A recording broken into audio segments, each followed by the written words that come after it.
Wolves squeak out a win on the road against the 76ers to move to 8-8. Not a game I'm very happy with again. Although we got the win, we're back to 500. That's good. And I do have positives to take away from this game. We're getting back to form of some of what was good last year and seeing some try-churing things in the game. But we're seeing some of the terrifying things as well, which is our inability to hold a lead, our sloppiness with the ball, our propensity to foul. All of them rear their heads tonight in a game that we were completely set up with before the game even started. The 76ers are on a back-to-back. The Wolves had 3 days of rest. That's very rare in the NBA. The 76ers had, I think, 5 or 6 people on their injury report. Wolves 0. Key people on the injury report for the 76ers too. Probably their next 3 best players outside of Embiid in James Harden, Tyrese Maxey, Tobias Harris. So before we even get into the game, the Wolves are getting such a great chance. They are just set up for success. And so the main threat on the court for the Sixers, Joel Embiid.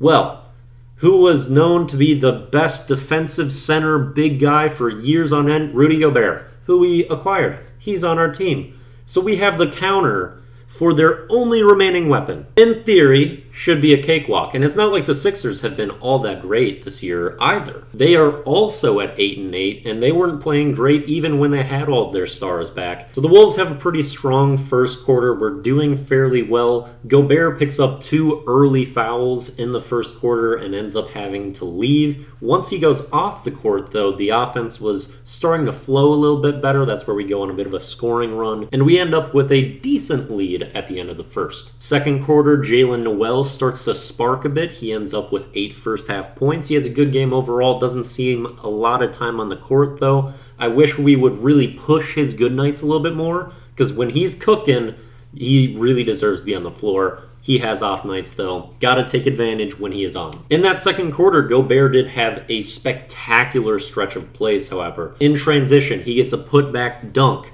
Next possession down the court, he sets a flare screen for Cat, gets a wide open 3 at the top of the key where Cat shoots best. And then on the very next offense possession, he gets a lob from D'Lo. Gobert killing it for a stretch in the second quarter, feel great. And then he picks up his 3rd foul, has to go to the bench. What happens after Gobert gets in foul trouble?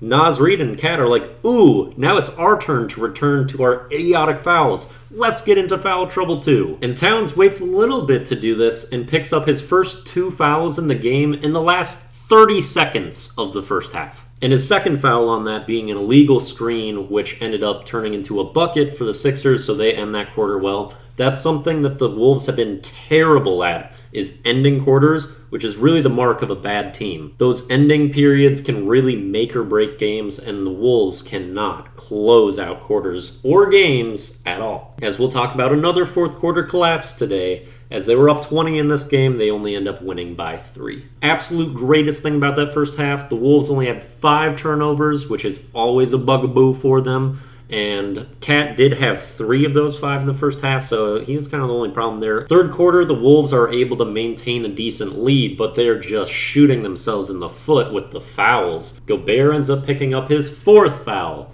What does Cat do a minute later? Oh, let me get my 3rd foul on Joel Embiid taking a fadeaway. That was just not a good shot, and Cat has to foul on that, completely unaware of the situation the team is in and that he is making worse. What happens a minute later? He picks up his 4th foul. Although admittedly, it was a terrible call and one that just is, hey, this is Joel Embiid, so let's give him 2 of his 10 undeserved free throws for this game. Like, he is the worst officiated player in basketball. The Insecure Rhymes view him as someone who can do no wrong, and he gets 20 free throws tonight. The Wolves as an entire team get 24.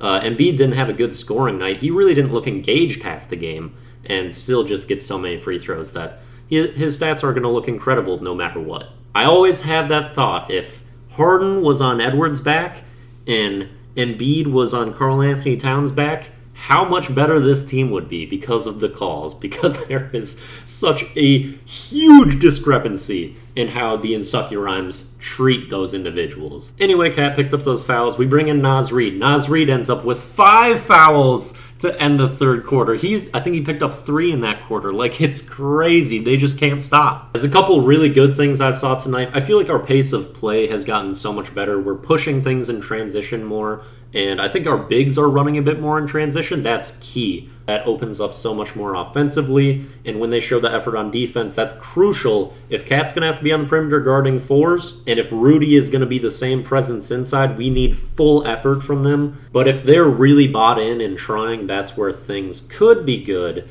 It's just, you need leadership and chemistry for that, which was kind of just tossed aside. Also, it's really good when our bigs are setting screens for each other. That's just something the defense doesn't know how to handle as well. It just creates really unique, interesting opportunities for them. So I love them screening for each other. So let's talk about the big breaking points here. 76ers are going on a run about 8 minutes into the fourth quarter, and that's when the Wolves just become an absolute mess. Phillies get a couple buckets. We have a timeout. Out of the timeout, the Wolves have a shot clock violation where it looks like they thought they had like 40 seconds to work with. And that started the spree of, in 11 possessions, the Wolves had 6 turnovers and 0 made shots. Remember, in the entire first half, we had 5. I was happy. 11 possessions. We had 6. It's so bad. A couple of them were from D'Lo. He had some really bad ones in the fourth. The Sixers end up getting it within 3, and we don't pay attention to the shot clock again and hoist up an air ball with no time remaining. In this stretch where we really need him, Gobert picks up a really bad 5th foul trying to go over the back of Niang. D'Anthony Melton will end up making a 3 with 28 seconds left, meaning the Sixers will be able to get the ball back even if the Wolves drain all the clock. And they're only down by 1 at that point, so they're set up pretty well. So 28 seconds left, Wolves have the ball and dribbling around the perimeter, just kind of wasting clock. He gets stripped by D'Anthony Melton, no one behind him. Luckily, Ant gets on his horse, catches up, and he ends up missing the layup. So the Wolves survive that. However, when you get stripped and there's no one back there, like, we almost gave away the game right there. And the string of fourth quarter turnovers was disgusting. And really the only person that ended up executing anything at the end of the game was Anthony Edwards, who also had those bad turnovers as well. So we do end up getting the ball back there. The Wolves are still up by 1 now with 6 seconds.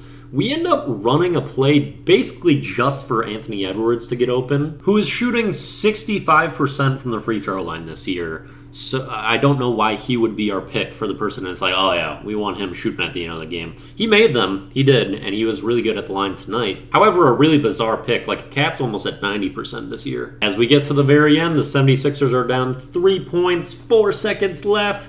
Niang ends up getting the look and doesn't really get a very good shot off. I believe it was Anthony Edwards played good defense at the end there, and they miss. Wolves win. Another horrific collapse with disgustingly bad execution to end the game. No consistency in this team. They just simply cannot be trusted. 8-8, yay! Some things that can work, a lot of potential, but a lot of things that just bring up huge concerns. Play the Heat on Monday. Let's see what happens next.